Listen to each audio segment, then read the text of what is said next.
What's up, guys? Welcome to VGU.TV's PlayStation podcast, The DualShock Show, where we only talk about everything PlayStation. I'm one of your hosts, Matt Mobley. With me, as always, is Tom Freeman. Hello. And Allan Muir. Hello. Hey, guys. How you doing? Awful. I'm sick. Oh, I'm not. So I'm doing great. Listeners, today is Friday, March 22nd, and normally we record on Wednesdays, but Tom, you had yourself a deadline on Wednesday, so we decided to push it. Well, do you want to tell us a little bit about that? Yeah, well, I just have exams. Not exams, assignment deadlines, so, Right. And I edit the podcast normally, so we had to just delay it a few days. Yeah, just wait till we're off free.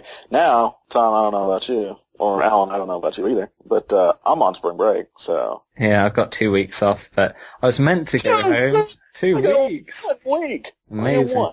But, yeah, I'm stranded in my flat, all alone, my 5-person flat. Everyone's gone home, but because I live far away from my uni, I need a lift home. And it's been snowing badly, and England can't deal with the bit of snow. So I'm stuck up here, freezing to death. I'm just imagining the Christmas scene from Harry Potter, first one. We're just sitting in his window all alone. Yeah. Look at that. So yes. Well, I am British, so yeah. I am Harry Potter, obviously. For just stroking his white owl. Oh, euphemism. Crazy. Comedy. Right? Boom. Boom. All right. Well, let's get the show on the road. We usually start with a segment we call What We've Been Playing. Allan, what have you been playing this week? I've been playing Walking Dead Survival Instinct. Oh, you reviewed that. That review is on VGU.TV. Yeah, gave it a B+.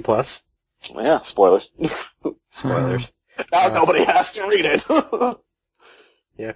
I don't think anyone reads my reviews. I think they just scroll down to see the score or grade. I think that's the case. I think that's the case of any review. They're just like, fucking, what did this guy give it? I just want to know if I should buy it or not. Now, I want to ask you something, Allan. I've seen a couple other reviews for Walking Dead Survival Instinct. People aren't big fans of it, but you are. So, do you want to tell us a little bit about that? Why you seem to love it more than other people do? Yeah, like, I love it for what it is. It's not the best game. It's not the Walking Dead game by Telltale. But it's a crazy survival game, survival FPS that makes you understand Daryl Dixon more. Mm. Do you think, which, of course, Daryl is like a great character. He's like Boba Fett. Yes. No, go ahead. I'm sorry, Tom. Do you think people hate it because of Telltale's success with their game? I think people hate it because people hate Merle Dixon. Merle Dixon, I mean, he's kind of a dick, let's be honest. But I like Michael Rooker. I loved him in Mallrats. Yeah. He was hilarious. The funny thing, they introduce him in the game the same exact way they introduced him on the TV show. Oh, yeah? Yeah. There's this madman shooting people. Of course it's Merle. Yeah. Spoilers. But, yeah. I'm sorry, I meant to say something, but then I cut you off. Go ahead. But there's a certain point where you get a weapon you get a fire axe, and then it just becomes Game of Thrones beheading people. Beheading zombies. There was a herd coming towards me. I was still trying to take them all down. I was like, in the name of Robert of the House Baratheon, I sentence you to die. Bam. Oh man. Is it an easy game then? Yeah, pretty much. You if you know how to if you're good with the controls, you can pretty much take down anyone easily. Is it more of a shooter than a horror game? It's actually they play with it the way it's played with on the show, where like if you shoot off a gun, the walkers are going to hear it. All right. So if you shoot off, say, a shotgun at like one or two walkers, suddenly 5 or 6 are going to show up out of nowhere. Right. So it's best to like use your crossbow. Be quiet. Yeah. And sneak and just like sneak kill everyone. Yeah. But I can see that. There are certain times where I just said fuck it, and I just started shooting off an assault rifle, just because. Now, I didn't realize this. I guess Survival Instinct is just about the brothers. Yeah, it's mainly about Daryl and the selling point is it's Daryl and Merle, but you find Merle like an hour, like a couple hours in to the game, and he just... So you're playing as Daryl? Yeah, although you do start off, spoilers, as Daryl's father, who... Oh, shit. He gets eaten. Oh, well, goddamn. Yeah, it's just a freaking buffet on him. And Daryl's like, Dad? I just imagine, like, him laid out on a salad bar and zombies are just like, just taking scoops out of him. Well, the House of the Dead sequel that Uwe Boll made, there's a typical, like, big guy. He gets downed, and the zombies literally just line up taking shit out of him and just walking away eating him. Once I saw that, I was like, okay, you won, Mr. Ball. So I haven't been following this game at all. So is this, when you find Merle, does it become a co-op, or is it just a single player? Plays Daryl. It's mainly single player. Like you send survivors, like you can encounter other characters throughout the game, and you can send them out on like quests, sort of, to get stuff, like to get food, to get ammo, to get fuel, and if you don't properly equip them, they don't come back. So we'll say like Todd Jeffries never came back. You lost an assault rifle. Oh, well, that sucks. Yeah, I lost practically every single person I encountered. I sent them all. I was like, I'm really bad at this. Yeah, but the whole point of the game is to make you basically feel for Daryl and show you why he is the way he is towards Merle in particular. Like it's pretty clear when you play it why Merle doesn't just kick his ass to the side of the road and just drive away. Yeah. The real question is, does it make you feel, Alan? Yeah, it does. Oh. Well, that's good. Makes me feel bad for the developers, sort of. Why? Because they made Ghostbusters. Yeah. Ghostbusters, the Atari game for this generation one. Yeah. Yeah, that was a good game. It's Editor-in-Chief James Mangello's favorite game. Yeah, because he's a big Ghostbusters fan. So good. This is listeners. This is a reason to actually read Allan's review. Like I said, lots of people I've seen don't like The Walking Dead Survival Instinct. So it's worth it to go into Allan's review on VGU.TV and be like, this guy gave it a B+. Why, out of all the bad reviews, this guy likes it? This is a reason to read it. So check it out on VGU.TV. Thing is, I barely remember writing it. I've been sick. He's like, I was really high. I don't. No, I've been sick like all week, so I was just like. I've been drinking, so you know. Just sneezing, coughing, wishing I was dead, and just typing away. And I was like, I don't think I'm gonna be able to do this review. Oh wait, never mind. I finished the review. I did the review like in a day. Yeah. What else have you been playing, Allan? I've been playing Star Wars, The Clone Wars, Republic Heroes because I am still mad that the series got canceled. I never watched it, but I watched a few. Is this the animated one? Geared towards more children. It's geared towards 3D animated one, not the cartoon, isn't it? Yeah, it's actually. No, that was the Clone Wars. That was the cartoon one. Yeah, that's why I was wondering which one it was. So yeah, the animated series. I watched the animated series, the first two series. I thought it was really well done, actually. It's not too kiddie-ish. I was expecting it to be really childish. Yeah, it's pretty well done. Yeah, it's something that kids and adults can enjoy, and the game sort of takes place like in between, in between episodes, sort of. Yeah. And like Yoda's giving you hints, and you're just trying to do bad platforming. Oh. So this is another bad game your PS3 is forced to endure. Well, that your PS3 can't play. Well, I'm enjoying the trophies I'm getting for it, so. That's always tempting. Oh god. I'm a legit platinum whore. I got like five trophies in the first 10-15 minutes. Well, not bad. Does it feel like it was designed for children then? Oh, definitely. Yeah. It felt like the Lego Star Wars games. But they were well made. Is it on the same sort of quality level as Lego Star Wars? Oh no, Lego Star Wars is much better. Yeah. I really enjoy those games. Which is really sad because, like, Chrome Studios did it, which is based out of Australia. Yeah. They did, like, the Conan game, like, a while back. Is that the Conan MMO thing? Or? No, Conan for the Xbox 360 game, simply just titled Conan. Not played that. They did Hellboy, The Science of Evil. Uh-huh. They're great with the voice acting, though. They've got, like, pretty much everyone from the show. But they really just, for some reason, they can't get it. Actually, I don't even think Chrome's around anymore. Mm. I think they closed a while back. Which is, it's sad, but that's what you get when it's what you get when you make bad games. Yeah, I mean, not like THQ. Our heart goes out for THQ. THQ, you draw. That was just that. That killed them. Yeah.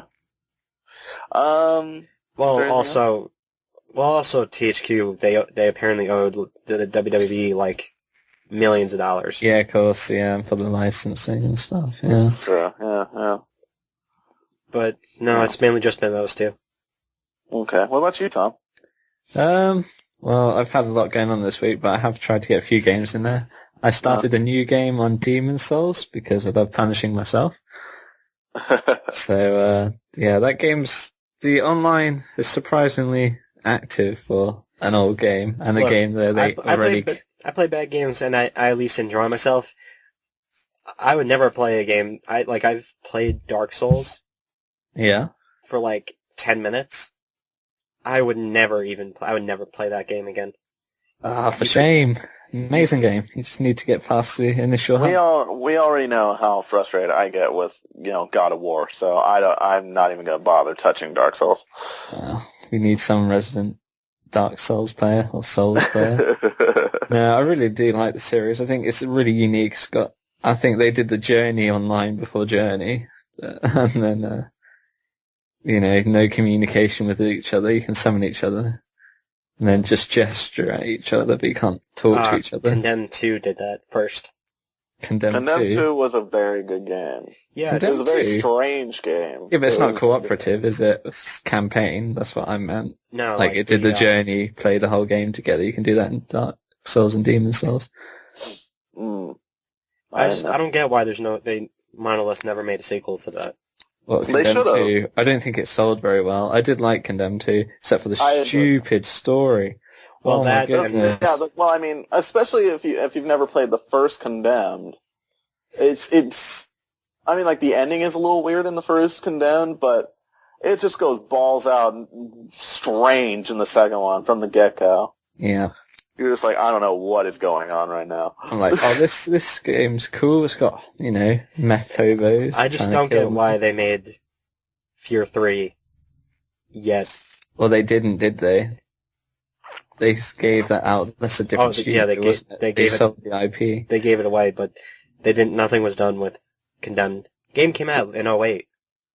Yeah, it did. Yeah. I don't think it made them enough money, so, I mean, and that game ended on a cliffhanger, too. Yeah. I can't remember. I just remember going, yeah, with the yelling. Oh, my goodness. Well, technically, the spiritual successor, in my mind, to Condemned is Dead Island. You think so? Yeah, because it's like the... Yeah, but Dead Island's awful. I didn't like Dead Island either. I borrowed it, and I was just like, no, I've played enough. I got a couple hours in, got one trophy, and I was like, fuck this. I didn't even get a trophy. That's not bad. Well, I was just like, I got this ore. I just hit this person like 90 times, and he died. Oh, my ore's nearly broke. Well, this game sucks. Speaking of zombies, going back to my review, Survival Instinct, my first sentence of the review, it's a game that doesn't need to exist, but you're kind of but you're happy it does. Yeah. So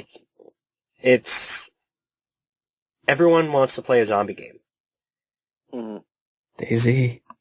DayZ, but I'm talking about The person who's not really a big PC, like who's not really into PC games, more like Xbox or PC, or not PC.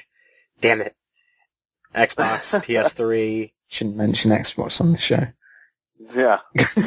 Well, no, it's... We only mention Xbox if there is a game in the news that has been announced and that is also coming for... Well, no, and it's just like, PS3 it's coming on Xbox, but who really cares because it's also coming on PS3. Well, PS3 is the superior machine. Indeed. It always is. But, like, something I always wanted to do was play a game where I could shoot zombies that were on a fence. I can do that in Walking Dead. Yeah. That's good. Like, I can do practically everything I want to do in a zombie game in Walking Dead. And it doesn't matter if it's bad. It just matters if you can do what you want to do in a video game. Yeah. I just want some sort of open world, like GTA with zombies. That's what I want. I wish. Oh, it'd be the best. That would. I mean, you can wear a skin. Like it could be I Am Legend, the game or something, where at night all the zombies come out. So you got like scavenger during the day or something. Well, I mean, the best you can do is Red Dead Redemption Undead Nightmare. I do like that. The problem I have with that is a lot. The online modes suck for that. Oh no, it doesn't. VGU plays coming someday. Oh, I'm amazing. You should play one day. Yeah, one day. We got so far in the rounds. It's ridiculous. And it's just the problem I have with the online is they need like the free roaming. They need to have like the free roam they have for the normal Red Dead, but with the Undead Nightmare expansion. I really like the expansion packs for Red Dead Redemption multiplayer, and I wish that Josh Mobley, CEO of VGU.TV, would actually put forth the money to get like Liars and Cheese, because by far my favorite DLC. I just think it's so funny, the idea of all of us sitting around a poker table and yelling at each other. Oh, my favorite is Liar's Dice. It's just my favorite. I play with my friend, and we just sit on Skype laughing, and then just like just playing mind games for other people, because we know we tell each other what we have, so we have the advantage, and then we just completely lie. Oh, that's so good. You heard it here, listeners. Liars and Cheats pack for Red Dead Redemption multiplayer. It's really fun, and we want to do a VGU plays, but Josh Mobley will not get put forth the money. So if you want to see that video, email him. Tweet at him at PackPunk. Well, what about you? Why aren't you putting forth the money? What have I been playing? I finished Tomb Raider, and really enjoyed it. It's so good. Despite reviewing it.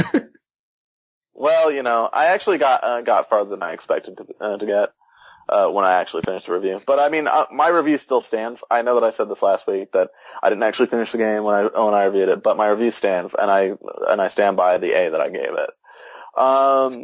Although lackluster multiplayer, I didn't like that. What else? I played a little bit of Saints Row. And I've been playing a lot of Spec Ops: The Line because I really enjoy it. But the other day I trekked out on a journey, my friends. I called up my local GameStop and I was like, man, you know what I want? I've been playing this iOS You Don't Know Jack for a couple days, and it's just making me want this PS3 version, because I used to have the Xbox version back when I didn't know any better. And I was like, man, I really want the PS3 version. They're like, well, we don't have it. The closest is Sunnyvale, which is like a half an hour away. I was like, ugh, God, that's awful.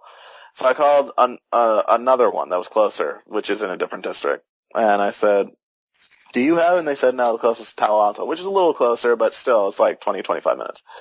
I was like, ugh, fine. So I thought about going to Toys R Us. They didn't have it. Target didn't have it. So I was like, I gotta go to Palo Alto. So I drove all the way to Palo Alto, found out that it was in downtown, which is a bitch to park in. So I finally found some parking, walked all the way over to the GameStop, got my copy of You Don't Know Jack for PS3, came home, got 13 trophies in an hour. So I've been playing a lot of that. My girlfriend came over, last night, and we played a few. And she's been beating me a lot on the iOS version. Like, literally the app says that she's 100% smarter than me because she beats me every time. Aw. And I beat her like 3 out of 4 games last night. She was, because like she kept talking shit to me. She was like, oh, it was like, I don't know if your ego can handle all that losing. And then we started playing, and she kept losing, and I was like, and you were worried about my ego. She was getting all pissed off. I thought you were going to be like, BAM! What now? Oh, don't worry. I was. That didn't help. I don't think we have You Don't Know Jack in the UK. I have heard of it before on various American podcasts, but I've never seen it.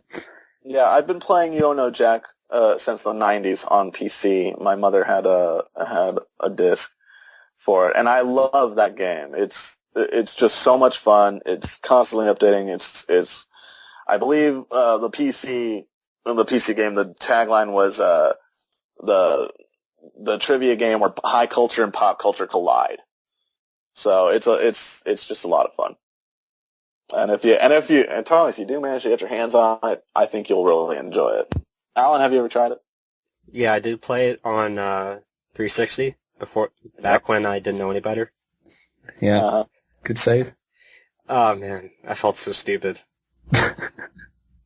It takes a little while. You really got to kind of listen to the question and think about it. But it's fun. Like a perfect example, Tom, is they say which of these characters is not dressed like a member of the Village People, and it's like Woody from Toy Story, Bob the Builder, Captain Hook from Peter Pan, and fucking someone else. But the right answer is Captain Hook. There's a freebie, listeners. The right answer is Captain Hook because there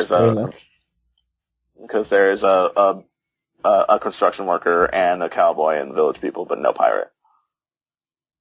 So it's just that kind of stuff where it's like trivia of pop culture and stuff like that. It's a lot of fun. It's one of my favorite trivia games of all time. But yeah, that's all I've been playing. I really want to get that platinum, but there are 4 online trophies, and that game's been out for a while. So when I try to like create an online game, I'm like fine, join a game immediately. Oh dear. That's why I go on PlayStation trophy forums and ask people, and they'll come on. Yeah. Get involved with the communities. Yeah. I'm gonna try. I got all the BioShock 2 online trophies, and I still haven't platinumed it. Can I just say how much I hate online trophies? I also have a friend. His name is David, and he and I are also on the same page on online trophies, where we hate it. We like, for example, that Tomb Raider platinum. Yeah. Not gonna be easy to get. Almost pointless to get because the multiplayer is kind of boring, lackluster, and there's a trophy for getting to rank 60. Oh, yep. Same with BioShock 2. Oh, grind. And it's like, ugh. Now, Uncharted did it a different way. They did it the best way, yeah. They did it the best way, where there were only 2 online trophies. There was play a game online and play a co-op game online. Those are the only 2 trophies. It encourages you to experience, all parts of the game, but it doesn't force you to, and if you don't like it, it doesn't force you to grind it out. And if you wanted to keep playing, there were more trophies in DLC packs. But it didn't count towards the platinum. So, that's how I think that multiplayer trophies and online trophies should be done. I don't think that there should be a slew of multiplayer trophies connected to the platinum. It's too hard. Yes. It's too. The problem is, as well, when servers eventually die, they then become impossible to get. Just like You Don't Know Jack, you can't get the platinum anymore. See, that's stupid. Nobody's online. Oh yeah, well, Fear 2, I could never do.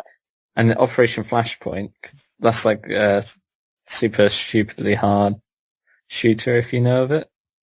I've heard of it, but it's on the PS3.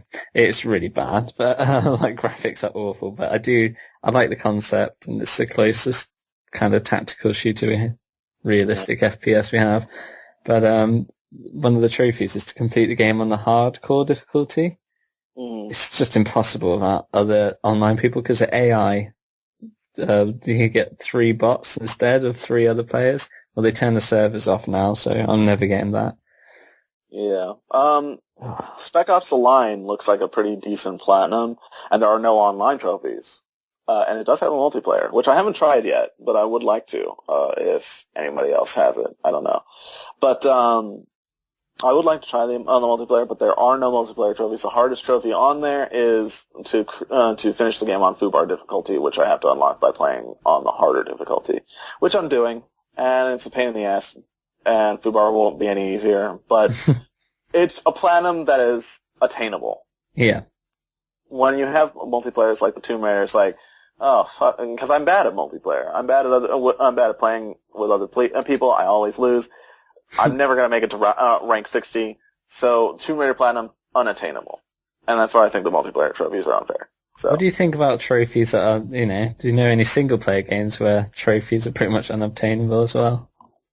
I don't know. I haven't really thought about it. Well, I was just playing Just Cause 2 before this podcast, and that game, that's just impossible. The game is ridiculous, the amount you have to do if you want to get the platinum. I'd say, unless you're in prison and you have a Just Cause 2 and a PS3, you're not getting that platinum. Yeah. It's just... I can't think of any single-player games where, like, their single-player trophies are impossible off the top of my head. So, but, because I usually, there are a lot of games that, have multiplayer trophies, and I have, all the single-player trophies. Mm-hmm. Killzone 2. Still. There are... Yeah, Killzone 2. The only game that I can think of is Max Payne 3. There are, fucking 4 modes of gameplay. There's the regular game, which I played on hard so I can unlock a trophy. Then there's Play Old School, which, takes away your cover system. Yeah. Then there's New York Minute, which is go through each chapter and get headshots and kills to keep the counter going, but it's timed, so try to make it to the end without dying. And without running out of time. And then there's New York Minute Hardcore, which is, a harder version of New York Minute. There are trophies for all of those. If you want to get the platinum for Max Payne 3, you have to play that game at least 4 times. Yes. I mean, I played that game. I got the hard trophy, but that was about it. I got the hard trophy. And I tried to go for New York Minute, but I was like, nah, this isn't happening. It's too tedious to play through again, that game. I mean, it's a good game. It is a good game, but the fact you have to watch those long-ass cutscenes especially with all the screen tears and whatnot. FYI, listeners, if you've ever wondered if you should play Max Payne 3, go into the what's the word I'm looking for? Go into the backlogs of VGU.TV, and you'll find my Max Payne 3 review from 3 years ago. 2 or 3 years ago. Yeah, that's the only game that I can think of off the top of my head. Anyhow, I think we've spent enough time on what we've been playing. So at this point in the show, we kind of move on to the PlayStation deals, the PlayStation Store deals, PlayStation Plus. Before we start, I wanted to remind you, listeners, that this is the last week of March that we're coming up on, and therefore this is the last week where you can get this deal where every $50 you spend on the PlayStation Network, you will receive $10 back. And like I say every week, this isn't limited to games. If you want to buy TV shows or movies or themes or avatars or what have you, that money you spent will be included in this deal. But it has to be $50, so I keep a calculator or a tally or something handy, because if you're thinking to yourself, oh man, fucking, why not get more $10 back? I must have paid $50. Maybe you really only paid $49.99. So, keep an eye on that. I know that I'm probably going to get it by the end of the month because I've paid for a crap load of Mass Effect DLC to prepare myself for my Mass Effect run in the summer. And all the single-player DLC of Mass Effect 3 is a cumulative $50, and I haven't gotten it yet. I haven't gotten Omega. That's the only one I'm missing yet. But once I get a little more money, which will happen probably before the end of the month, I'm going to get it, and I should get my $10. With that being said, Allan, take it away. What's in the U.S. store? We've got The Cave, which I think Yes. Ron Gilbert worked on. I don't know anything about The Cave. And then left. Yeah, he then left. Double Fine. Yeah. Tekken 6, but it's for PSP, so who gives a shit? Like, why are you still giving us PSP games? We don't need them. Sony always supports their platforms, don't they, for a certain amount of years. It's like, Jesus. Well, they've only just Sony... retired the PS2, haven't they? Yeah, really. But Sony needs to really realize that if they want more Vita sales, they gotta stop doing this PSP stuff. You know what probably boosts Vita sales? PSP compatibility. No, more Vita games. PSP compatibility. More good games. No, more Vita games. More Vita games, and also a price cut. Yeah. You've seen it in Japan. I don't care. I already have one, but still. I would like to get one before I get a PS4. Oh yeah, Alan, you might want to Google some OLED burn-in problems with the Vita and keep your eye out for that. Apparently there's a big problem at the moment. A lot of people having complaints, so you can get a free replacement. I've had mine for a year. Mine's fine. I barely play it because there's nothing to play. Fair enough. That's what I mean. People who do play them a lot. Yeah. There's Persona 4, which is meant to be amazing, but I've never played. Persona 4. So we also got Rocket Birds Hard Boiled Chicken, which is a PSN/Vita game and is discounted for $7.19 on PSN, $5.99 for Vita. And that's not bad. Yeah. I don't know what it's about, but I mean, it sounds ridiculous. I mean, Rocket Birds, hard-boiled chicken, or some bullshit. I imagine it'd be an Angry Birds ripoff. Something like that. I'm sure it is, yeah. And for the if you want Angry Birds with trophies, then get Angry Birds on PSN. I saw Angry Birds triple pack the other day in the shop. I was like, wow, why would you buy this? For like the full price of a normal game as well. Right. And for the 3 people still playing Hot Shots Golf on Vita, you're getting more DLC. Yay. Yeah. Including 3 new courses and 3 new characters, one of which is Cat from Gravity Rush. I don't know what the price is on that. I should have written it down, but I didn't. If you know what it is, I hardly think that it's worth it unless you're a big Hot Shots Golf fan. So, there you go. Go on, I'm sorry. The last is the beta for Defiance, Sci-Fi's new science fiction TV show, which is really rare because it's sci-fi. Yeah. And I actually don't watch sci-fi at all because I hate everything that it stands for. What does it stand for? Reality shows. It just stands for fucking terrible movies. Oh. Yeah. Now on to the notable editions/deals. For the next week, Persona 4 Golden will be $10 off both in retail stores and on the PSN. Oh, we were just talking about that. Yeah. There's also a Darksiders bundle. For $69.99, you can get Darksiders 1 and 2. If you like Darksiders, I personally just couldn't handle it. Didn't like it. So. Yeah. FIFA Street is now $29.99, which is $30 off. That's good. Mass Effect 3 is now $19.99, $20 off. That's a pretty good deal. That ain't nothing. It's not bad. Kingdoms of Amalur Reckoning is got a $10 price cut, and it's now $29.99, which is not really a game that you should play. Like, it's bad, and I don't even play it, and that says something. Well, it's perfect if you want some like lore to like run through. Allan, everybody, the world just thinks that you're just all topsy-turvy. You think bad is good and good is bad. They're like, this guy likes Walking Dead Survival Instinct, but and Smallville. Hey. Like, I love Smallville. We've just reached our quota for Smallville digs. I love in the Smallville comic, every time it goes to somebody save, they always cut away the save me. Yeah. Defiance is now available for pre-order at $59.99. Oh. Which I don't think people are going to buy that because... Yeah, sci-fi, so... Sci-fi, yeah. They canceled Stargate Universe. Come on. Yeah. Stargate was still going on. Yeah. I remember that when I was growing up. Jeez. Stargate is great. You better not say a damn thing, Matt.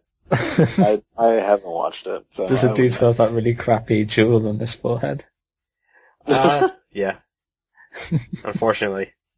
Now they're just making iOS games. Oh. Yeah. Walking Dead Survival Instinct is available for download at $49.99. So yeah. I have to spend a penny to get in on that $10 back. Oof. Yeah. Yes, you do.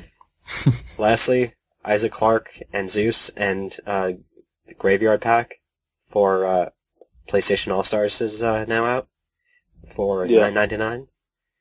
For Zeus and Isaac each, it's $4.99, which is a ripoff.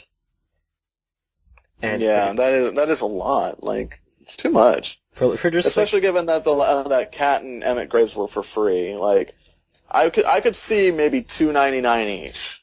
That would be, I mean, yeah, that'd be a good price. Did that game even sell well? Yeah. Did it? Sold well in my house because I got one. The graveyard level from some game. I don't remember what game it was. Medieval. It's from the PlayStation 1 franchise. Yeah. It's a medieval unfinished Swan hybrid level. Yeah, that is available for $1.99. Which I am interested in seeing. Have any of you played the medieval games? I watched Josh play it a little while back. I've never played myself. Medieval 1's quite funny, but Medieval 2 I thought was hilarious. That's a great PS1 game. Oh, yeah? That's not on our store at the moment, but the original is. I did like the concept behind the Medieval franchise. It's just funny, you're a cowardly soldier, and you're a hero. You're like, yeah. Yeah, and then he dies like the first arrow hits him and shit. Yeah. And that is it for America. All right. In the European store, Tom, please take it away. Well, PlayStation Plus, because we have such awesome weeks usually, we thought we'd give US the time to shine, so we got Bone this week. We have nothing, but but you may recall I did say that ain't nothing when Allan talks about the Mass Effect 3 discount, because it's fucking free for us. So. Wait. I love in the drive it says, because it's fucking for us.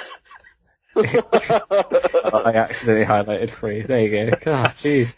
But but yeah, that's about it. That is it for PlayStation Plus. Like, no discounts. I think they may be like 10p off, but they're from last week's and stuff.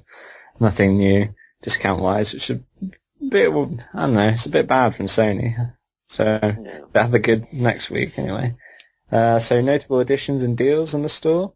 There's a PlayStation All-Stars Battle Royale. Same with the American store. The DLC's come out with the medieval level plus Isaac Clarke and Zeus bundle. That's $7.99 altogether. Or Zeus and Isaac Clarke on their own would be $3.99. Or just the level would be $1.59. If you bought Aliens, I'm sorry. There's I accept your apology.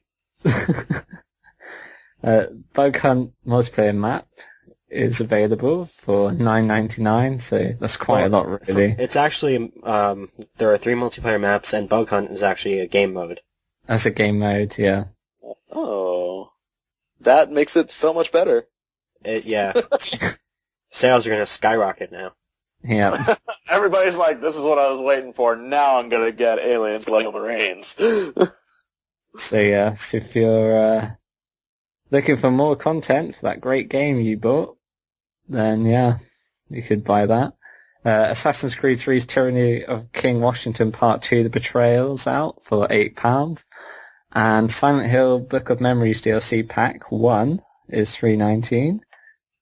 And if you like balls and space, then the Pinball Arcade game has the multiple Star Trek add-on packs. So yeah, and that's it for the EU store. All right. Gentlemen, I think it's time for This Week in PlayStation. What do you think? I think... yes. Tom, take it away. Start us off. So this week in PlayStation, the Vita continues to sell well after their price cut. Well, in Japan. So much so that it's outsold the 3DS, which is huge considering the Nintendo's been doing much better than the Vita. With the 3DS, I assume they're just essentially printing counterfeit money because they're just raking in so much. Yes, very much. I was talking to a guy at a GameStop about how, the Vita has outsold the 3DS, and he had to rain on my parade and be like, well, the 3DS has been out longer. They might all, people in Japan probably already have it. And I was like, well, did you say, well, yeah, this is true, and it's because Sony lost Monster Hunter, which is like the biggest franchise in Japan. Yeah. That's why this is supposed to be. I was like, this is supposed to be good news. I want a price cut. Hopefully at E3, somebody will be like, fine, fucking have your price cut, you son of a bitch. Yeah, that's the problem. So Sniper Elite 3 is coming to the 360 PC and the PlayStation 3. And next the one that matters. Nice burial of the PC. Yeah. Wow. PS3. Exactly. We don't care about them. This is a PlayStation podcast. And it's also coming out on next-gen consoles, so I'm guessing PlayStation 4. And yeah, probably. And that's from 505 Games, I'm guessing, are the developers. Yes. Indie PC game Lone Survivor is coming to the PlayStation Network in July. And this game will be cross-buy between PlayStation 3 and the Vita. So, another reason not to use your Vita. As you got it on PS3. Yeah, I've never played Lone Survivor. I don't play PC games. No, I have no idea what it is. Yeah, I don't know what it is either. So, but I hear that it's very good. So, it is probably going to be worth a look when it does come to PSN in July. So, yeah. Disney Infinity. I'm not sure what that is. Is that an MMO or? That is basically Disney's answer to Skylanders. Oh, okay, that makes sense. Yeah. Well, that was originally slated for June release to time with the Monsters University premiere. The game will now be coming out in August and may go head-to-head with the next iteration of Skylanders Swap Force. Oh shit!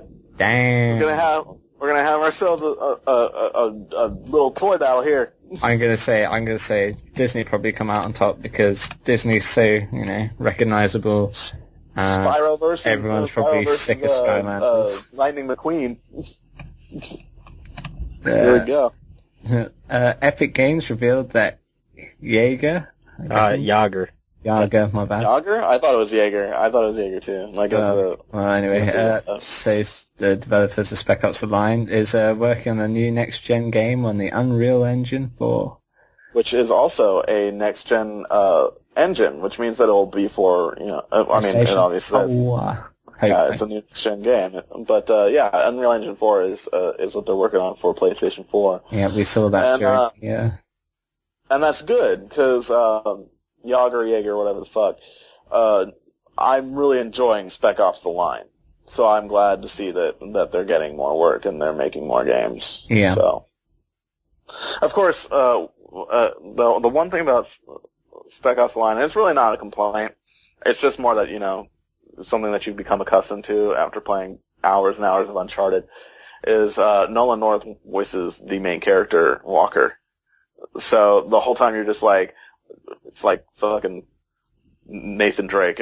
Does he do the Nathan Drake voice, i.e. his own voice? It's his voice, so like... Yeah, but some games you don't recognize him, like in Batman Arkham City, for example, he plays Penguin and... Yeah, play the Penguin. And he's it's just he uses his regular voice, so it sounds like Drake. Well, it's Desmond as well, isn't he? So...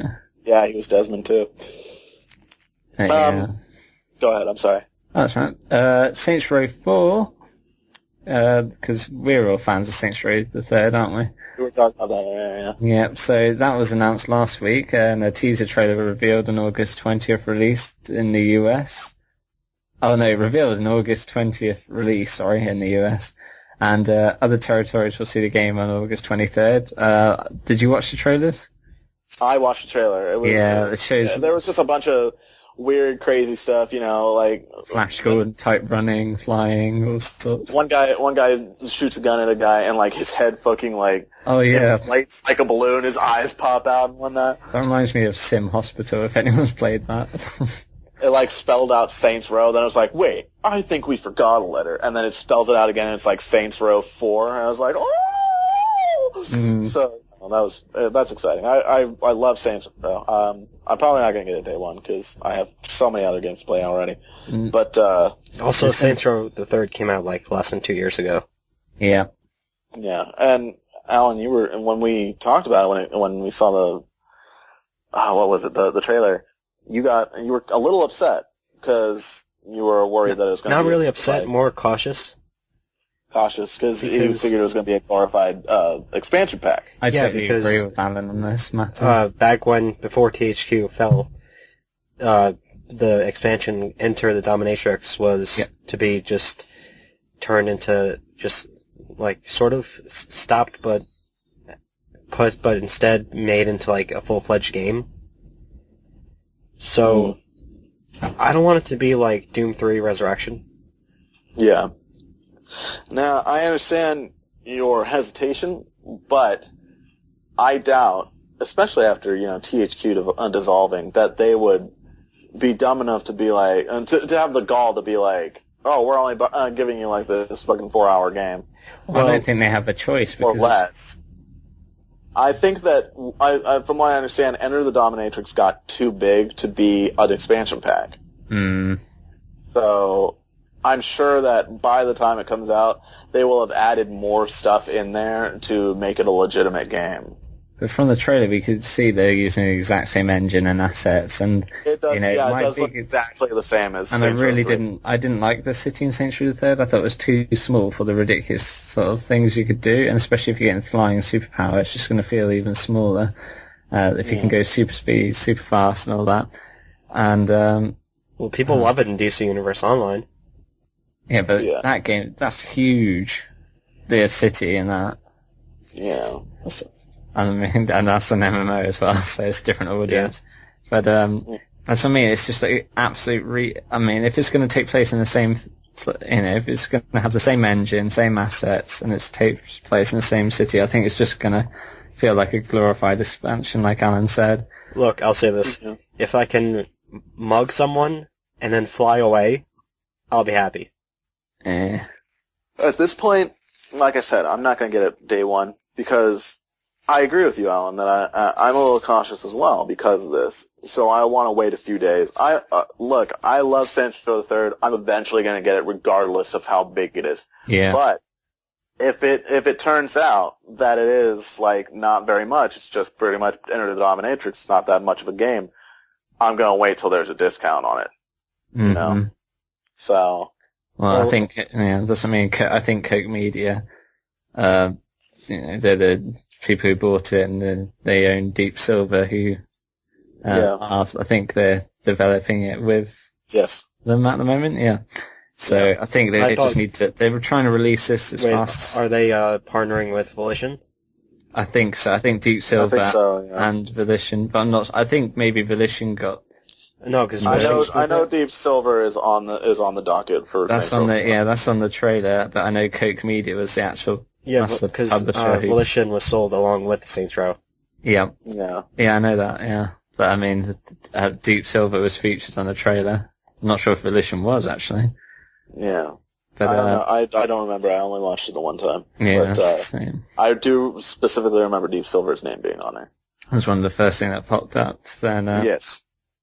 And because I knew Deep Silver was Saints Row, I was immediately excited. My worry is that they're going to really rush this out because, I mean, their August release date. It is a very soon, and plus I think they want to get it out because they don't think it'll stand on the PS4. Exactly, they want it out before the next generation, and they don't want to compete with a sandbox like GTA. So they just maybe Volition is working on because something else. GTA is the next month. Maybe. I'm sure Volition, because their familiarity with the engine, they are still on it. But I'm sure. No, maybe they're working on something for PS4, so that could be why they weren't featured in the trailer. It's possible. It's possible. Also, yeah, go ahead. I'm sorry. No, carry on. I thought we were talking about the dubstep gun. Yeah. Oh yeah, the dubstep gun got confirmed at PAX East. That is something That's right. That makes me a little bit interested. Dubstep. Now I haven't heard any details on the dubstep gun. I haven't read up on it. So tell me about it real quick before we move on. Honestly, all I know is that it's a gun. I have a feeling it'll just shoot the vibrations of the dubstep. Right. I'm sure it'll just go wob wob wob when you fire. Because I don't know about you guys, but I saw the Key and Peele clip where it was just essentially killing two people. Mm. But if that happens in Saints Row 4, that would make for some interesting commentary. Yeah. Before we move on, I was going to say, this reminds me, PAX East is this weekend, and I believe GDC is the next weekend. So we'll probably go back to Wednesday. I don't know for certain, but we're going to have a lot to talk about next week, regardless, because PAX East, we're going to have all kinds of news from PAX East. The next week, we're going to have all kinds of news from GDC. So look forward to that. All right? Please, go ahead. I'm sorry. I wanted to get that out while we mentioned PAX East. That's fine. And Telltale's The Walking Dead game will be coming to the Vita, but there's no release date yet. But I think that'd be a good fit for the Vita. I think it would. It's a good game. I mean, obviously, it's already been on other consoles. But if you want a game on the go, if you haven't gotten a chance to play, The Walking Dead, and you're kind of busy and you just need games on the go, that's a good game to have. I could see one issue though. If you're playing on the go with the Vita, it's a story-focused game, so you want to be paying attention. Yeah. So, I doubt people are going to play that on the subway. Yeah, that's what I'm thinking. You know what else? Way off topic, way too late, but you know what I just realized I've also been playing? I turned on Final Fantasy IV, the After Years, the other day. I think it was yesterday, actually, on my PSP. So I guess the PSP isn't as dead as... it's not dead in my house, but it's only because I don't have a PS Vita. So... There you go. Alan. Yes. Will you please continue? Yeah, apparently... Tell us more news. Yeah, apparently there's something called Pottermore, which... This came out after the 7th book. I remember this. There was a huge craze. And everybody was like, Pottermore, man, Pottermore, it never has to end! Yeah, and I was like, fucking just read the books again. I'm not doing this. Yeah, it gave fans a chance to relive events from the books while living virtually as a Hogwarts student in a home. Yes. It is now going to be integrated into Home next month. PlayStation Home. Yeah. Yes. Has Home come out of beta, or is it still in beta?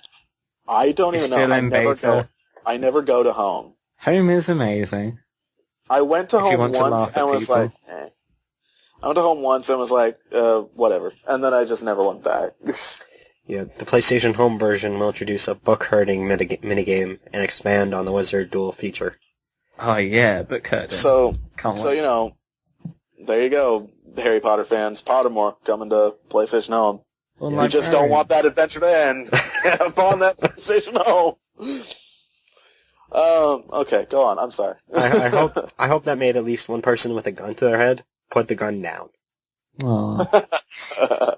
Because there's at least one person who was doing that when the books and everything ended. Yeah. In other news, Final Fantasy X HD will include a copy of Final Fantasy X-2 on the disc on PS3. Ugh. God. The two games will be sold separately on Vita, according to a report from Gematsu. The news was confirmed in Shonen Jump, and the long-awaited game is due out this year. There's actually supposed to be a trailer next Monday, which we will talk about next week on the show. But as far as this news is concerned, FF X-2 is a horrible fucking game. Yeah, I remember back in 2003, they were just, when I was watching wrestling, they were just bombarded with that commercial. It opens with a fashion show. And it's just, oh, man. Now, a lot of people don't like Final Fantasy X to begin with. They hate Tidus. Personally, I don't hate Tidus. I think that one, maybe we should try laughing. I do this all the time. But that line is ridiculous. But I don't hate Tidus. I actually kind of like what I played. Although the thing with Final Fantasy X that in my experience, is I always start it, get a little ways, and then kind of fall out of it.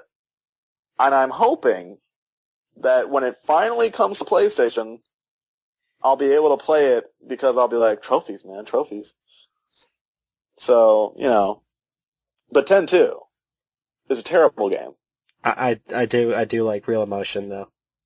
Yeah. I'm excited. I really want to play Final Fantasy X because I hear it's good. Like, I know that Josh Mobley loves it.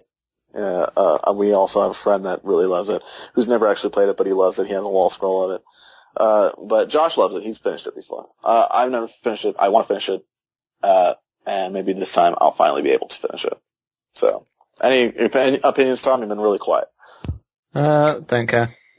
That's my opinion. I'm gonna be honest, but yeah.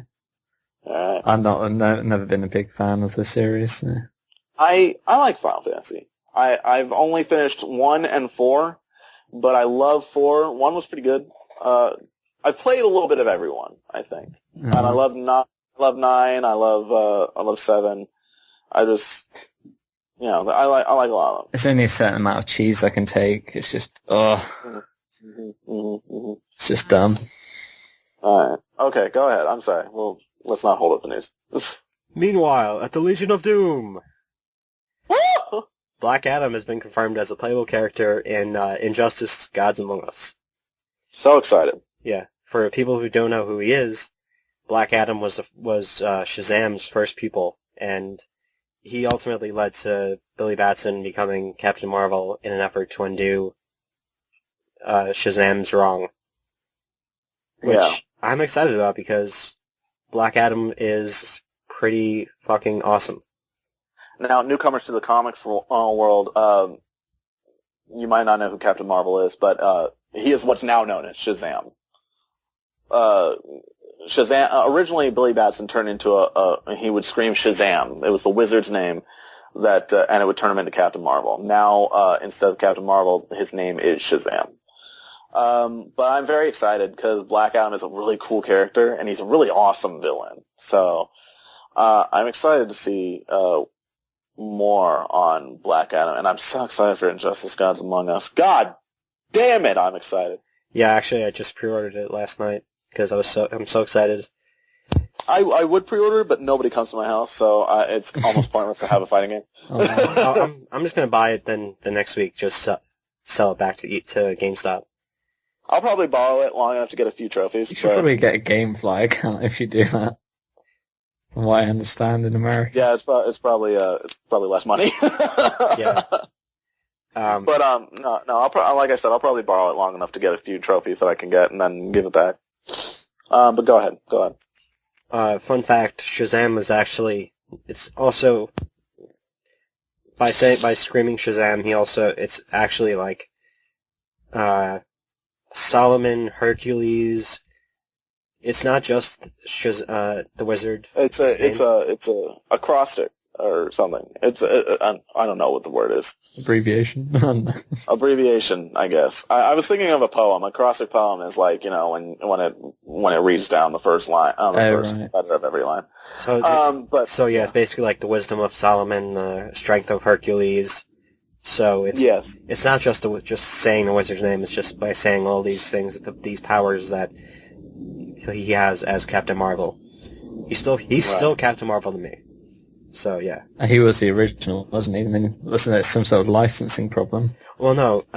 Captain Marvel was Fawcett Comics or Fawcett Publications in the early the 40s and 50s, and he actually got to a point where he rivaled Superman.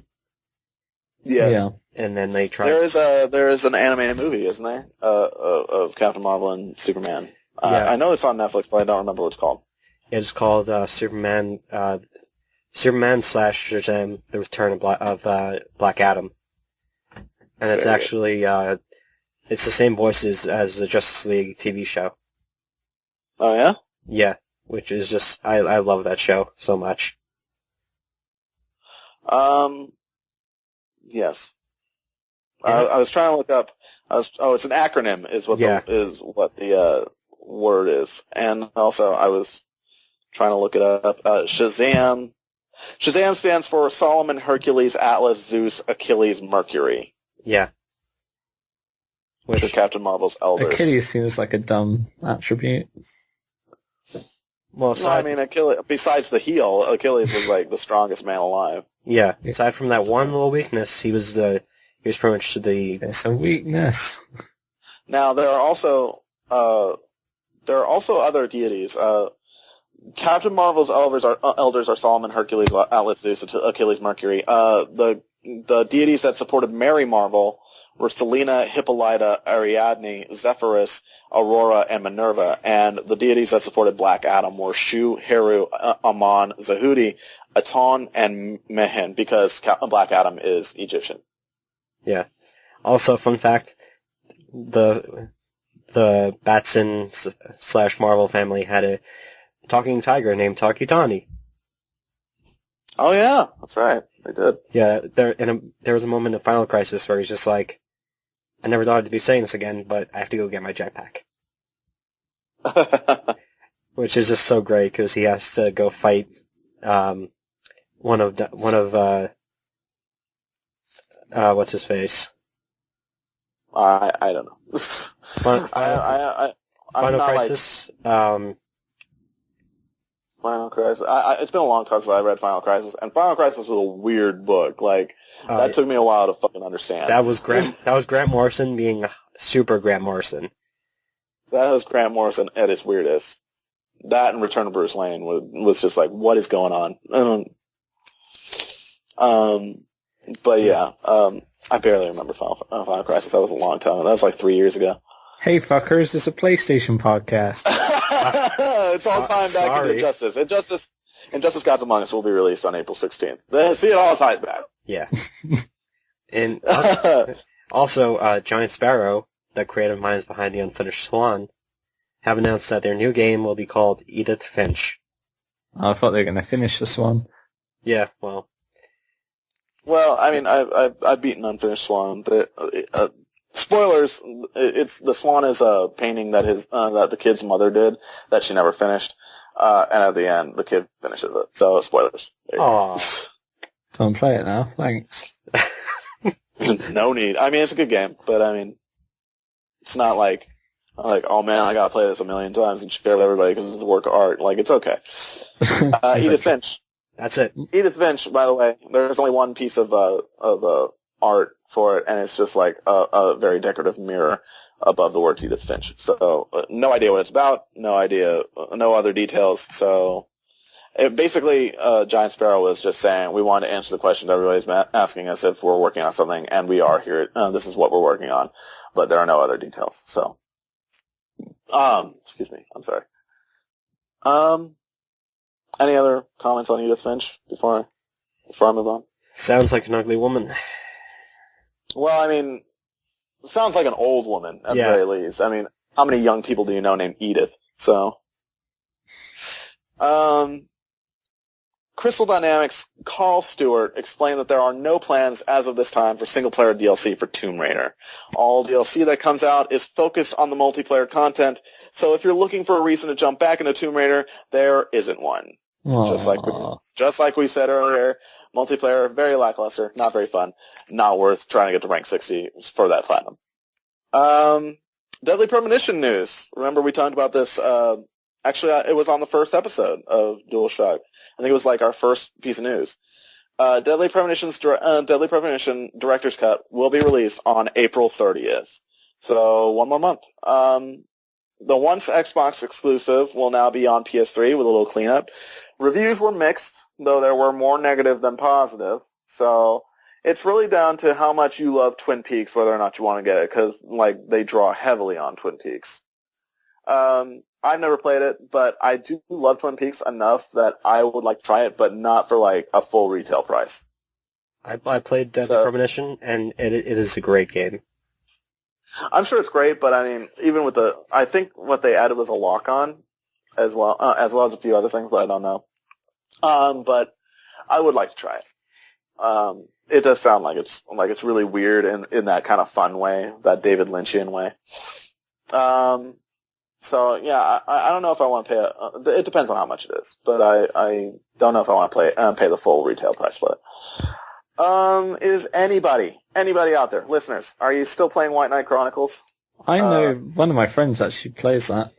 Well, he's not going to be playing it for long because Sony has revealed that they are shutting down the servers for the PS3 RPG on June 18th, 2013. Oh. So your friend better get his time in now. Otherwise, watch out if there's any online trophies. Yeah, if there are any online trophies in White Knight Chronicles that you still haven't gotten, you better grab them quick if you want the platinum. And this is the last piece of news, which will also go into our topic of the week, and it's a very interesting piece of news that I know Tom and I will really enjoy. Allan, maybe you less so, because I know that you're not too big into the trophies. Sony filed a patent application with the following abstract this week. Quote, a method and apparatus for adding trophy support to games that do not have trophies without modifying the original game. The method and apparatus are used to detect particular disk access, used to detected disk access as potential trophy triggers in games, and recognize the triggers while a game is played. Trophies are awarded based on triggers, and the awarded trophies are stored, end quote. Basically, what this means is that games that normally don't have trophies, such as the older PS3 games like Heavenly Sword or Resistance Fall of Man, or even PS2 classics, can be remotely patched without ever having to alter the game. Fucking who did that? Without ever having to alter the original game. Someone tried to put in penis. Come on. Man. Did you say that? I didn't say it. Oh. I didn't say it. I caught it before I actually read it. Basically, you can have all these games and they'll be remotely patched with trophies without ever having to alter the game. So this means that you can play Resistance Fall of Man or Heavenly Sword, and you can get some trophies in them now, based on triggers in the game. Like if you do something specific, then it will trigger a trophy. And even PS2 Classic, they're talking about PS2 Classics will have these triggers in this patch. So maybe, I was saying that maybe I can finally have some trophies with the old Grand Theft Auto games, which is what I've been asking for and tweeting at Rockstar for like a year and a half now. I'd rather have a HD bloody GTA. Well, I mean, I can, like, we've had this discussion a lot. Yeah. And we know that what with the expansive world and how big it is, and it would be very hard to make an HD remake of all three Grand Theft Autos, or even all five, if they wanted to do that too. I'd just rather they optimize the loading. Ooh. But to have trophies in those would be awesome. Now, this is our topic of the week, so let's get to discussing. I like this idea. Yeah. Of course. I mean, I'm a huge trophy whore. And there are so many games that I'd love to see and love to play again that would have trophies that don't necessarily need to be like an HD remake. Like I said, the Grand Theft Auto games. Like, I've never tried to get all the collectibles and whatnot in the old Grand Theft Autos because who cares? There's no trophies. Yeah. Now I made the effort to get all 200 pigeons and all 50 stunt jumps in Grand Theft Auto 4 because there are trophies for them. But now you throw on some trophies for Vice City, like find all these hidden packages, or find all these balloons, or find the Easter egg room, or all that, then you're gonna find me doing getting some goddamn trophies. Yeah. So, and it will give me a good chance also to kind of thin out my PS2 library because I still have a lot of PS2 games, like in my office that I don't get back to because I have like 8 games that I need to play on the PlayStation 3. At least the ones that I know I need to play on PS2 are Final Fantasy X, which hopefully soon will be rectified, Final Fantasy 12, and Fatal Frames 2 and 3.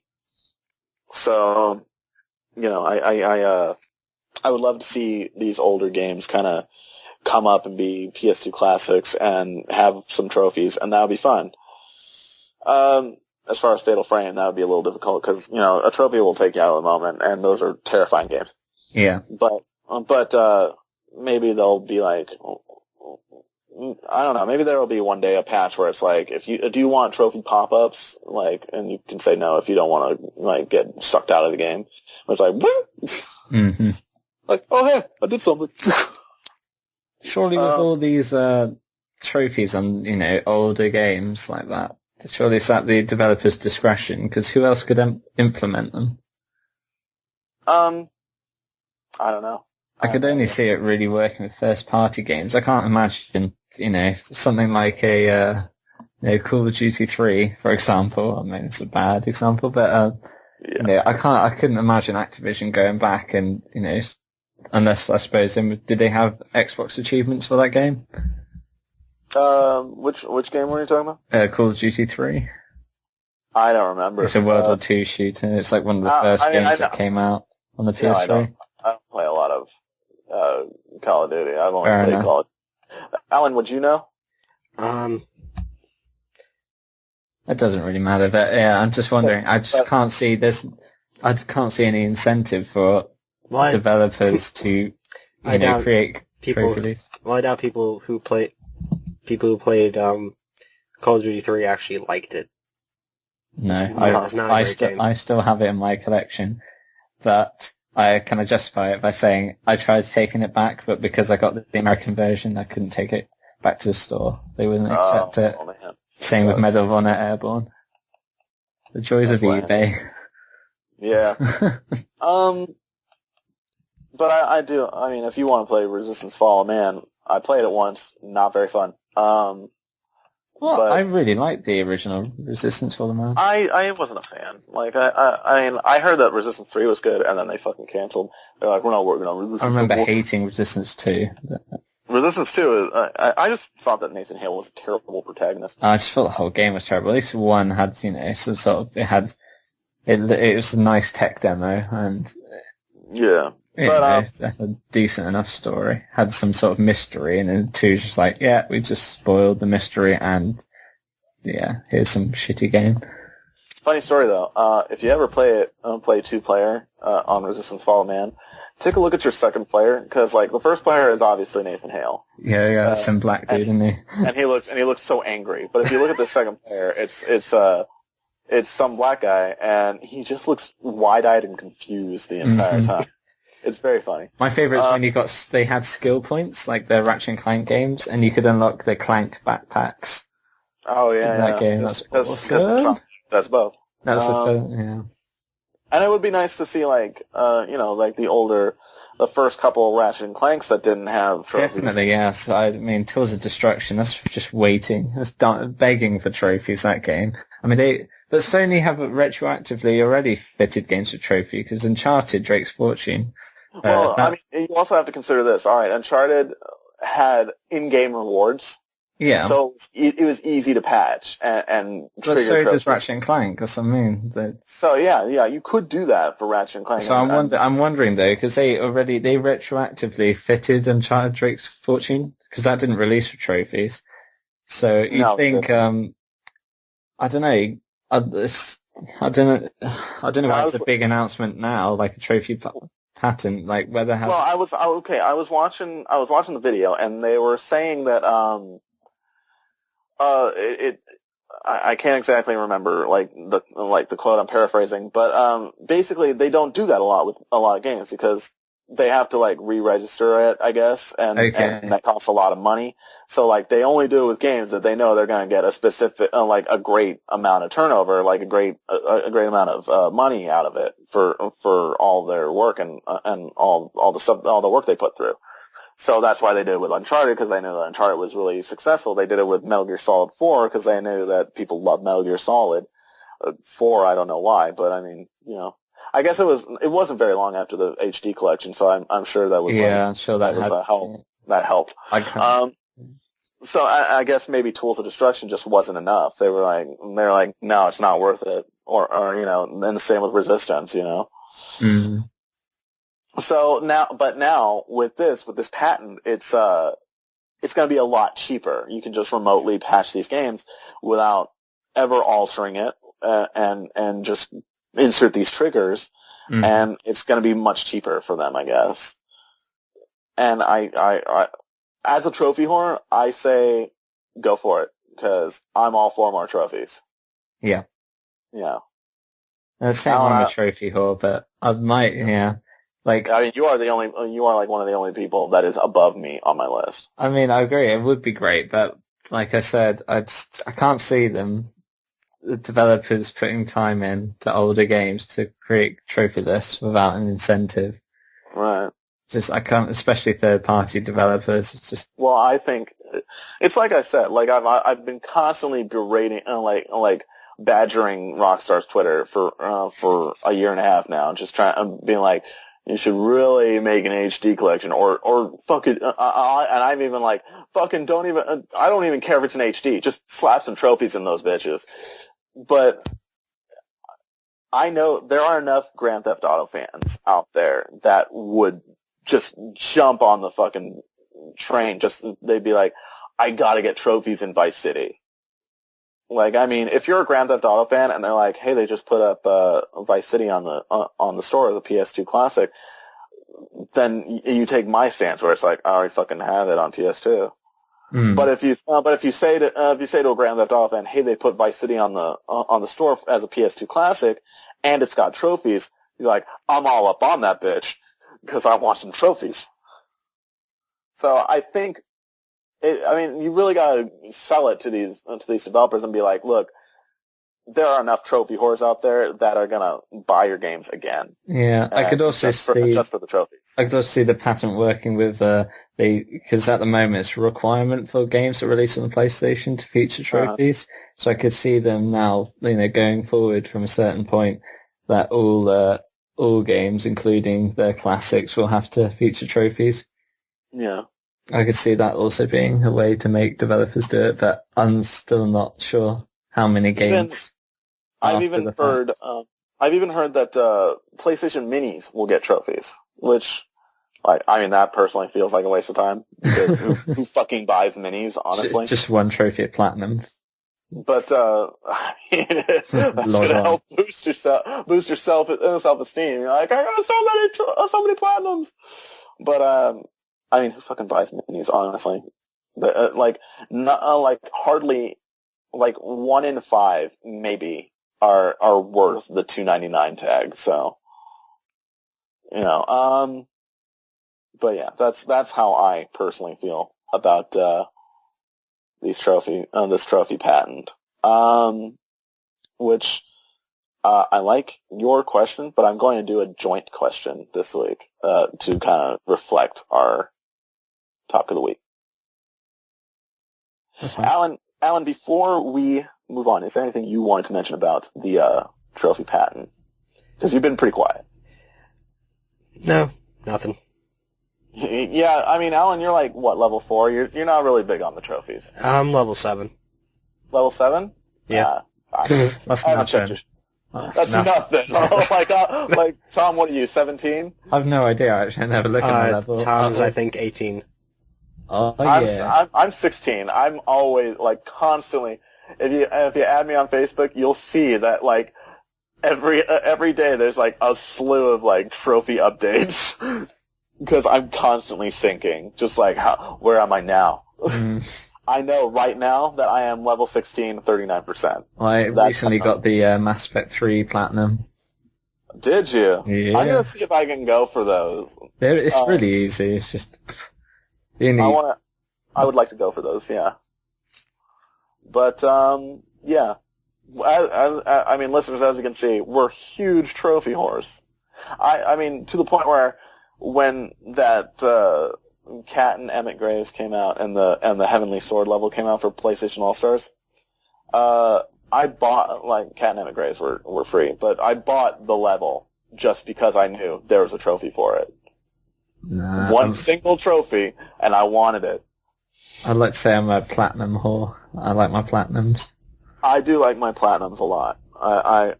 I'm itching to try to find one where I can get where I can get number 20 because I've got 19 right now.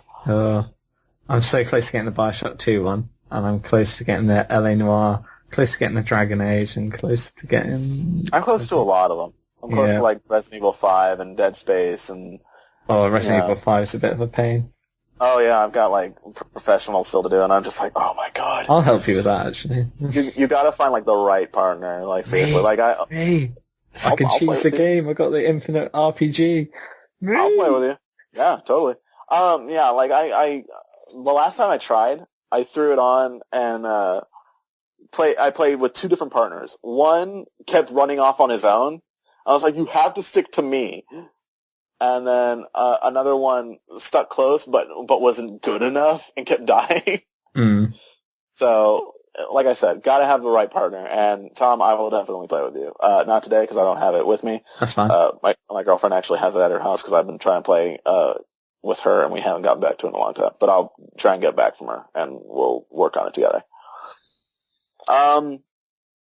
Anyway, that's it for our topic of the week.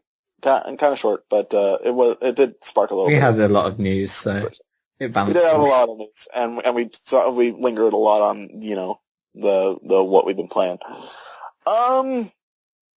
Anyhow, this is part of our community section, our community questions that we got. We have only 2 questions this week, and I'm going to start. Albert comes in. Albert's question corner comes in and asks, what stereotypes of being a gamer/nerd do you dislike? Now, I personally I don't really hear this very often anymore. I mean, you used to hear it all the time. It was like, you're a fat nerd and living in your mother's basement. You don't hear it very often anymore, but it's like, when it does happen, it's like, seriously, this is still around?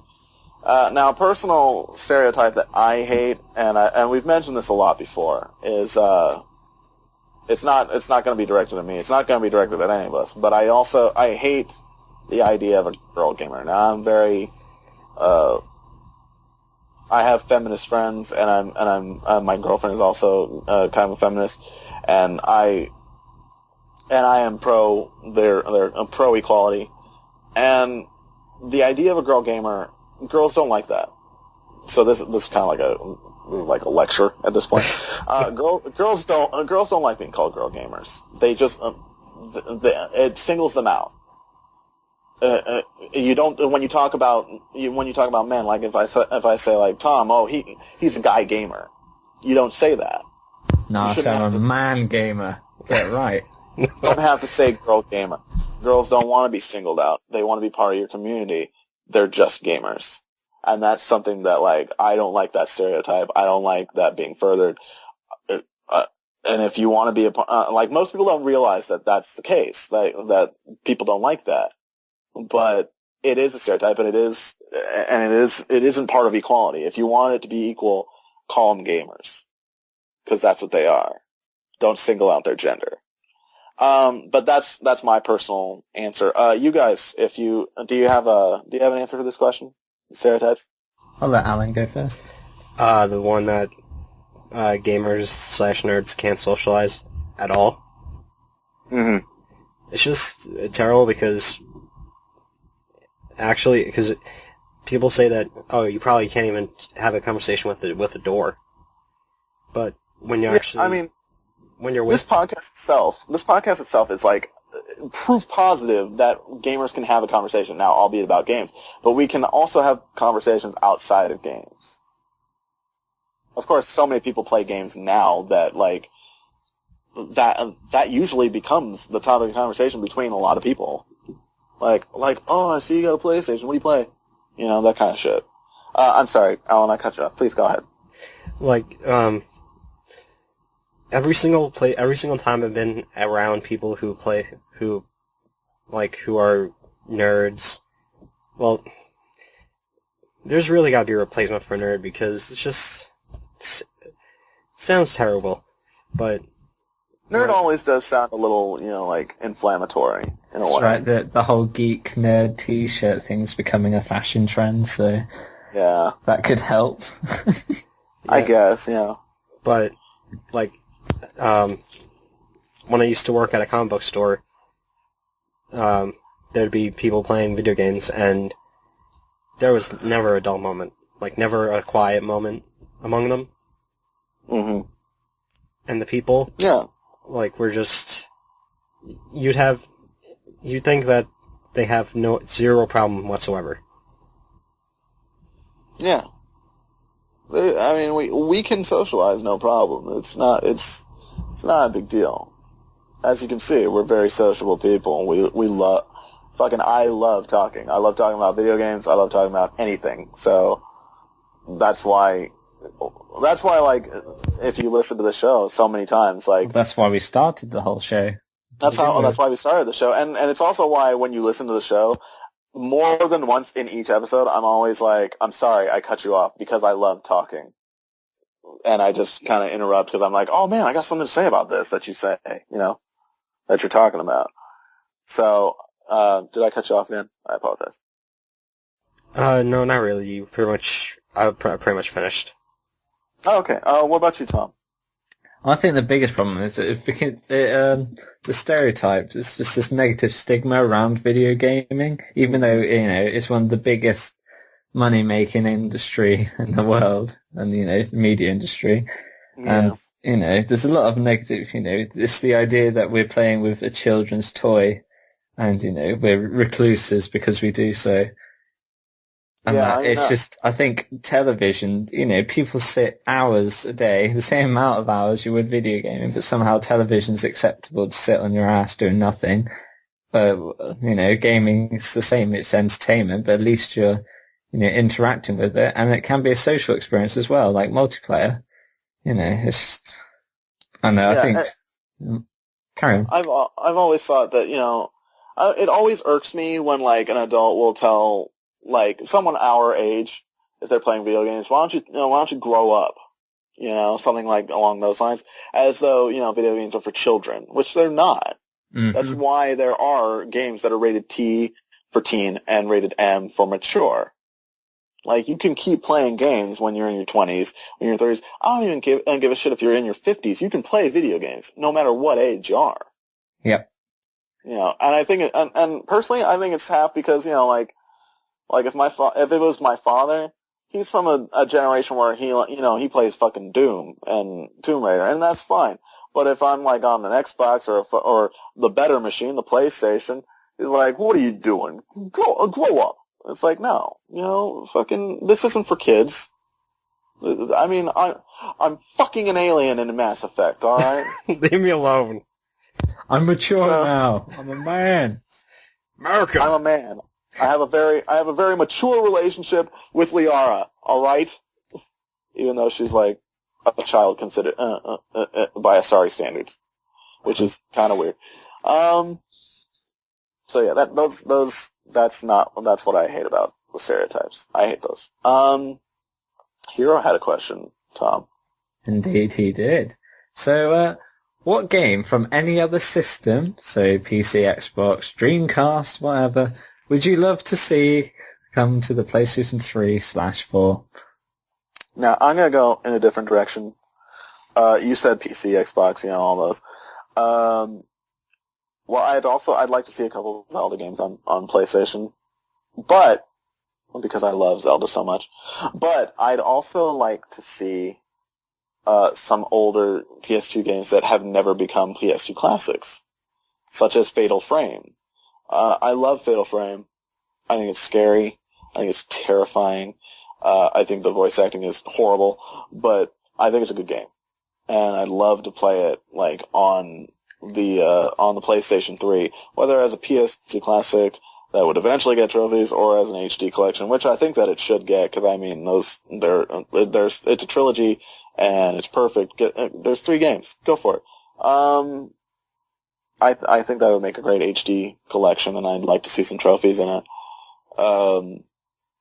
But yeah, those are the ones that I'd like to see. And also, we were talking about this earlier, and Tom, you disagreed with me because you think it's a terrible remake, but I personally don't think so.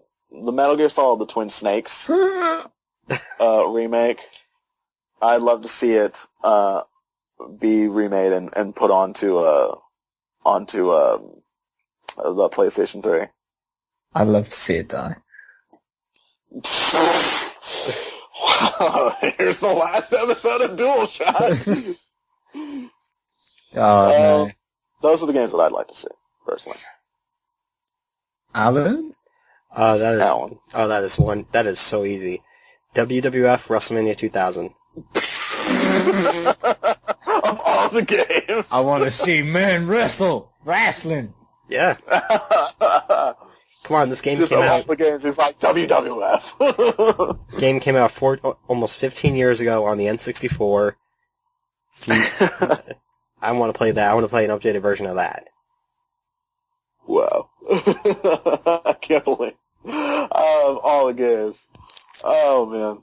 Anything else, Alan, that you want, like, is there anything else? KOTOR. Or are you just like, nah, that's it? KOTOR? Yeah, KOTOR and KOTOR 2. Yep. I never played that on my list. What is your list, Tom? Well, so KOTOR 1 and 2, because brilliant games, and maybe Jade Empire as well, another BioWare game that's really good. Jade Empire is really good too. Yeah, so I think, so that should be on the PlayStation 3/4. But I'd like to see Arma 3 on the PlayStation 4. It probably won't happen, most likely won't.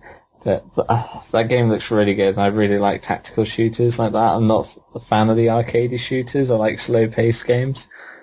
Like, that's why I'm a big fan of RPGs, etc. But I really like that. I'd like to see the Witcher series on the PlayStation 3 or 4. Mm-hmm. Well, because the Witcher 3 has been announced for the PlayStation 4. But, yeah. Yes, it has. And I bought the Witcher 1, or I bought when it's on a Steam sale, and love that game.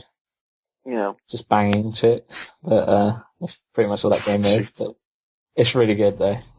And Daisy, I think, is the biggest game I'd love to see.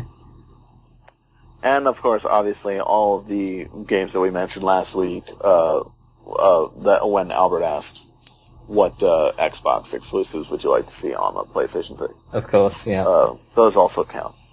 And I'm not going to repeat myself, so if you want to know what those are, go back and listen to last week's episode. Left 4 Dead, I didn't say that last week. I want Left 4 Dead, because there's not enough co-op games on the PlayStation. I agree with you. I think Left 4 Dead would be a good game to play on PlayStation 3, and it would be great fun for VGU plays. Much like Payday the Heist. Definitely. Only with zombies. Which, hopefully we'll be able to do again. Sometime soon. Now, we've done our community questions, and now we're going to move on to our question of the week. Now, last week, we do a question of the week, every week. We send it out to you guys so that you can answer. We like to hear from you. We like to hear you, kind of participate in the conversation. Last week's question was, what is your favorite PlayStation exclusive franchise? Now, we got 3 answers. Well, technically 4, but I mean 2 of them are from one person. One of my friends, Clifton Veer, he says Shin Megami Tensei and Gitaru Man.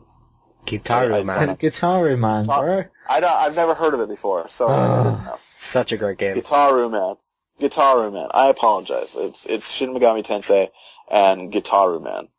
I've never played it before, but All right. Yeah. Okay. Actually, can someone explain what Shin Megami Tensei is? I have no idea what that is. Neither do I. Okay. I've heard of it. But I have no idea. We're terrible PlayStation people then. Hey, it's the same with Dot Hack series. I have no idea what that shit's about. I've actually seen it somewhere before. My girlfriend has a copy of that game. I believe it's a PlayStation 2 game? Yeah. I don't know. Shin Megami Tensei is I remember, the only one I can actually remember is Shin Megami Tensei Nocturne Yellow or something. Uh-huh. And even then, with those names are just weird. I'm actually looking it up as we speak. Also, while that kind of loads, Albert came in and was like, I asked this on Facebook, and in all caps, as though shouting from the rooftops, Albert says, "Uncharted!" So that is obviously Shin Megami Tensei is an Atlas game. So the guys behind Persona and the Game of Thrones game and Catherine. Let's see. There are how many games? Original series: Shin Megami Tensei 1, 2. If apparently, yeah, there is a game called Shin Megami Tensei. If. If I finish the sentence. 3, Nocturne, Strange Journey, and 4. There's actually a lot of Megami Tensei games. There's an original series, Digital Devil Story, Megami Tensei, and 2, and then there's Shin Megami Tensei. Persona is part of the Shin Megami Tensei. Oh, right. That's cool. Yeah. But I don't know if he's just talking about just the Shin Megami Tensei itself. And I need to stop saying that because it's starting to sound just like gibberish. So. Yeah. Nice. You're going to grow a good old Asian beard now. Stereotypical wisdom beard. Also, Hero came in and he said that his favorite PlayStation exclusive franchise was Sly Cooper, which not my favorite of all time, but I do love Sly Cooper. So yeah, he got the HD trilogy because he like me missed it out on the PlayStation 2, and I did as well because when I had the PlayStation 2, I bought Jak and Daxter and Ratchet and Clank. I love those two series, and I ignored Sly, but I bought the HD trilogy and fantastic, especially. Sly 1 is good, but actually quite hard. But Sly 2, brilliant. I mean, fantastic. I think even if that was in an animated film, I mean, the story is good. I mean, it's got some dark parts in it. But It is a good game, and it's a good story. I think it's really solid. 3 is a good game. It's not as good as 2, but it's still a pretty good game. And 4 is supposed to be really great. Yeah, I played the demo of 4, and the problem I have with that is the art style. I think they over-animated.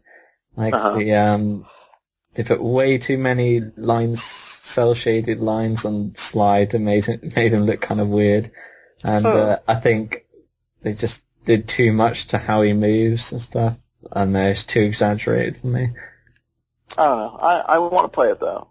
And great thing, the Sly Cooper collection for HD. Easy platinums. Really easy. Especially, really easy. And I really like the minigame trophies, which I didn't have a move remote, so I'm just like, yeah. I personally didn't like the pirate ship minigame, but other than what in Sly 2? Is it? In Sly 3. I really liked that. I thought it was really good. I thought it was alright, but I liked how it's like, that close-up perspective, you press the triggers to turn around. Right. And I thought it was pretty intense. I thought, wow, I just wouldn't expect it. But yeah, Sly 2, amazing. I recommend everyone should play it at some point. Yeah. Those are our answers for last week's question. This week's question that we asked for you, like I said, we have a joint question because I just thought of this after we did the thing. The topic of the week. Our original question, which I like and we want to keep, is what is your favorite bad game that you enjoy? And we're going to go ahead and answer that real quick before we turn it to you, the listeners, and then I'll say the other question. personally, the first one that comes to my head is the Kane and Lynch series. Now, I don't know what it is about Kane and Lynch. I guess I just find the characters interesting. I also really liked the kind of what they did with 2, you know, how it was like a YouTube video pretty much. I thought that was really neat. But by all accounts, they're not really great games. Especially 1 is like the controls are terrible, the difficulty spikes horribly. Like I was stuck on like a level in Kane and Lynch 1 for like weeks because there was like some kind of plane that like drops bombs or some shit. I can't remember. Anyway, frustrating games, but somehow I don't know what it is. I really like them. So those are my games, the bad games that I enjoy. Allan, what about you? Donkey Kong 64. Donkey Kong 64? I've never played that one. Doesn't sound like a PlayStation game. I'm joking. Oh, you want a PlayStation game? No, I'm joking. Resident Evil Operation Raccoon City. Just kidding. Oh my god, that was Just such kidding. a terrible fucking game. If you want to find my review for that, that was the first review that I did for VGU. Was it a bad game? Yeah, I gave it a 3 out of 10. I bought Sacom Confrontation. It's the same developers, and bought that for £2. And yeah, so from a pre-owned store. So that's absolutely nothing. I bought that, and that game's hilarious. It's a lot of Americans that a lot of I don't know, a lot of Americans from the South playing that game. Shall we say? But yeah, it's pretty hilarious, that game online. Just I can hear myself a little bit. Oh no, it's gone. Okay, so those are our bad games. So we're turning. Hey, I didn't say my bad game. Oh, I thought you did. Yeah, I thought you said SOCOM. I'm sorry. No, I was just saying. No, I thought that was he was referring to Resident Evil. I was just talking about. Oh, my bad. I'm sorry. No, my favorite bad game is 2010 Aliens vs Predator. Oh. I really liked it. I bought it after the fact, so I didn't buy it full price, admittedly. But no, I really liked it. It has 3 campaigns. I mean, they're really distinctive. I mean, Aliens, it's more of a stealth game. You climb on the ceiling walls. You jump on other people and just do alien stuff. Predator. I remember playing that demo. What, the multiplayer demo? Yeah, years and years ago. That's really. Oh, the online was actually really fun, especially when you're playing there's like an infected mode where one team plays as a marine, there's one alien, and then they slowly pick you off. So each person they kill, that person that dies becomes an alien. So that was a really intense mode. But yeah, I think it's actually a really. I think it got. Well, I wouldn't say it got bad scores. It got average scores, but I think I don't know. I think it's got scored lower than it should have, just based on the fact that it was being compared to the previous PC Alien vs Predator games that got really high scores. But yeah, no, I really like that game, but I think that's my favorite bad game. Okay, so now those are our favorite bad games. Bad games that other people are like, man, that game sucks. But you, for some unexplainable reason, you're just like, I don't know, man, I like it. I just enjoy the shit out of it. So, we're turning it to you, listeners. What is a game that everybody, all your friends, think it's a terrible game, but you just can't help but love it? Now, also, joint question week. We have 2 questions. This one is in regards to our topic of the week, and I think it's a pretty good question. What games would you like to see have added trophies under the new trophy pattern? Now, I've already discussed that I'd like to see Fatal Frame. I'd like to see the Grand Theft Auto PS2 games with trophies. So I already got my answer out there in the ethers. You guys, did you want to reiterate or come up with new games that you know you want trophies in? The original Fear game, because I really like that game, apart from the atrocious loading screens. But yeah, I think that needs trophies. And another horror game, Condemned 2, because I want to get rewarded for my amazing answers in the forensic sections. and for beating up meth heads. So, yeah, I want to hear that ding. But yeah, I think those games, I think especially Condemned 2, with the forensics getting them 100% right, I think that's the perfect fit for trophies. Sounds good. I love Condemned 2, so yeah, I would agree that it deserves trophies. Allan, how about you? Well, Tom kind of stole mine. Condemned 2. Condemned 2.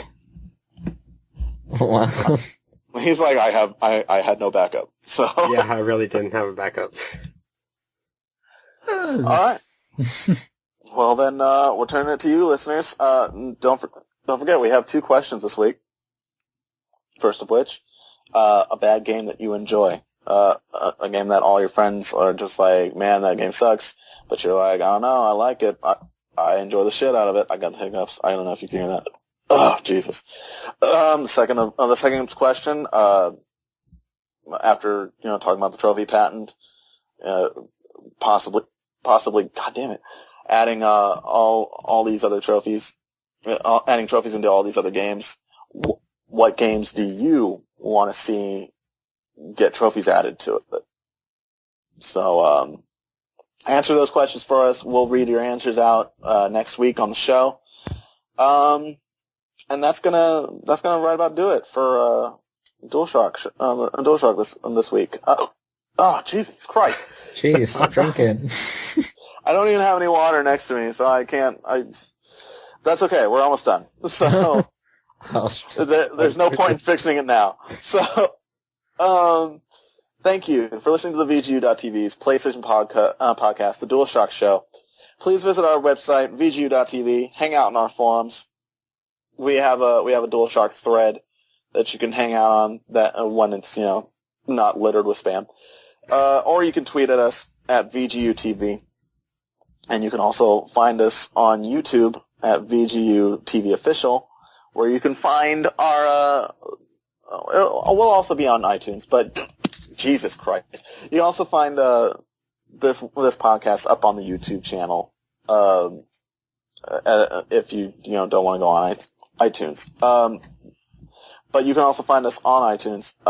Like and subscribe to our iTunes under DualShock Show, 5 stars. Even leave a comment or a review. Jesus Christ. Just a quick review that's like, these guys are funny, and that asshole had hiccups on that one episode. I'm ruining the whole podcast. 1 star. God damn it! Get a drink of water, you fucking dick. Now, DualShock also has a separate Facebook and Twitter. You can find us at DualShock Show for both. That's all one word. Or if you want to tweet at us individually. Allan is at the Allan Muir. That's the TheAllanMuir. I am at Mattman07. I have 2 T's in my name, in case you were wondering. I know that there are a few Matts out there that have 1. And Tom is at Gaming Hobbyist. That's all one word. Or we're a PlayStation show. We obviously have PSNs. You can play online with us. If you want to help me with those You Don't Know Jack trophies, if you got one, if you got a copy of that game, I just need to get like 4 trophies so I can get that platinum. You can find Allan at That Jew Boy. That's all one word. Yeah, he regrets it every time I read it. That Jew, B-O-I. Yeah. If you want to play You Don't Know Jack with me, I am Mattman310. And Tom is Pie_Guy. That is Pie Guy, the guy with the pie. Can I just loop back to what we were talking about with Albert's question about stereotypes? I find a lot of the time online, I'm not going to lie, I'm a pretty scrawny person. So it's hilarious when I go on games like Call of Duty or even Battlefield, and people scream down a headset, "Oh, Pie Guy, you fat fuck!" Jesus. Yeah, I know. I always get messages about my weight saying I'm fat. You're just like, I just like. It just rhymed. I don't know. It wasn't meant to be my main account, but yes. So yeah, add us up on the PSNs. Tweet at us on Twitter. hang out on the website. Listen to our podcast on iTunes, rate us 5 stars, leave us a review. Thank you again for listening to the DualShock Show, and we'll see you again next time. Never stop playing.